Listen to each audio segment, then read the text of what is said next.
Greetings.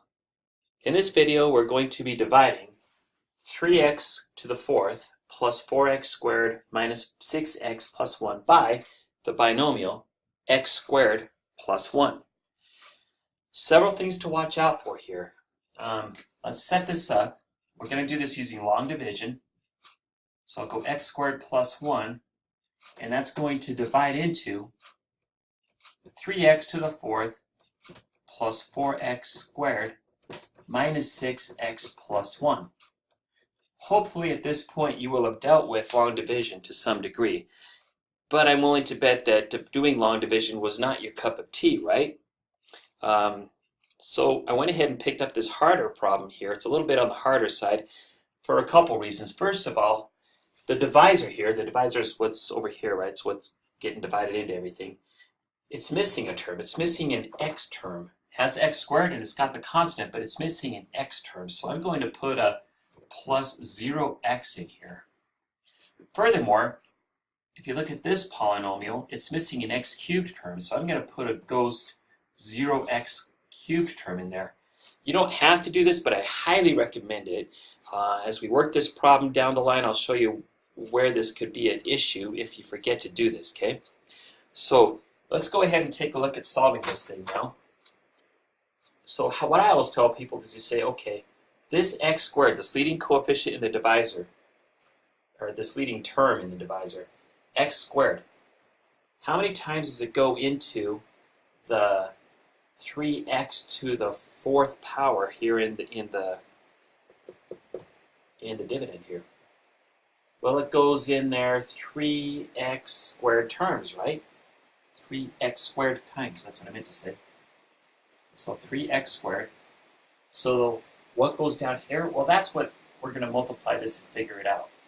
If I took 3x squared and I multiplied it to the x squared plus 0x plus 1, you would come up with 3x to the fourth plus 0x cubed plus 3x squared, right? And that's what's going to go in right here.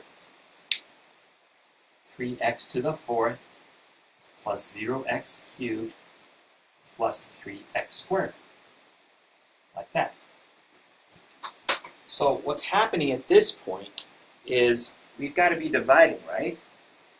So we need to change signs inside the 3x to the fourth and the 0x cubed and the 3x squared.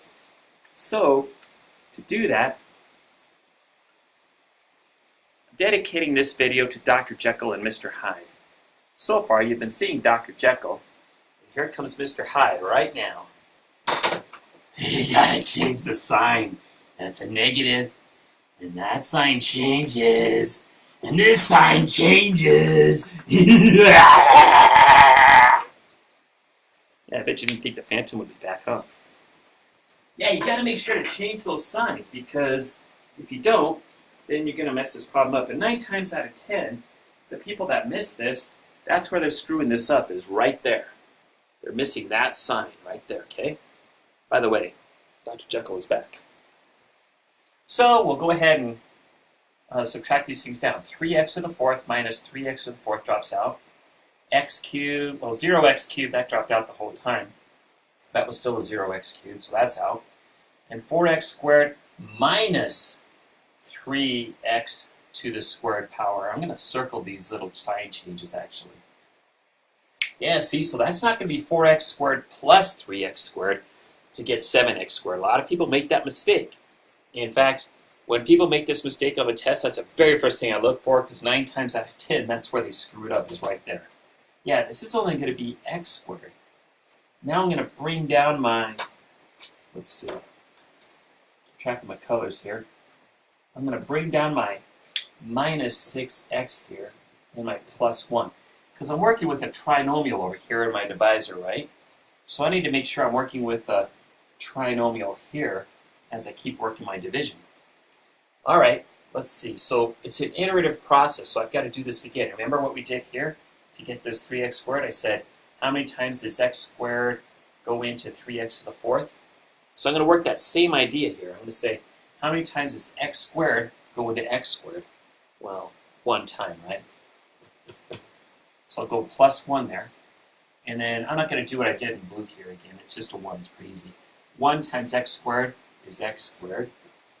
1 times 0x is 0x. And then 1 times 1 is 1. Okay? So something to note here. If I had not had that ghost 0x there, I might have accidentally put this 1 right here and tried to go negative 6x plus the 1, and then you would have been all messed up and you would have got the problem wrong, right? Well, let's go back to what we were doing in the last problem, or the last iteration, if you will. We subtracted, right?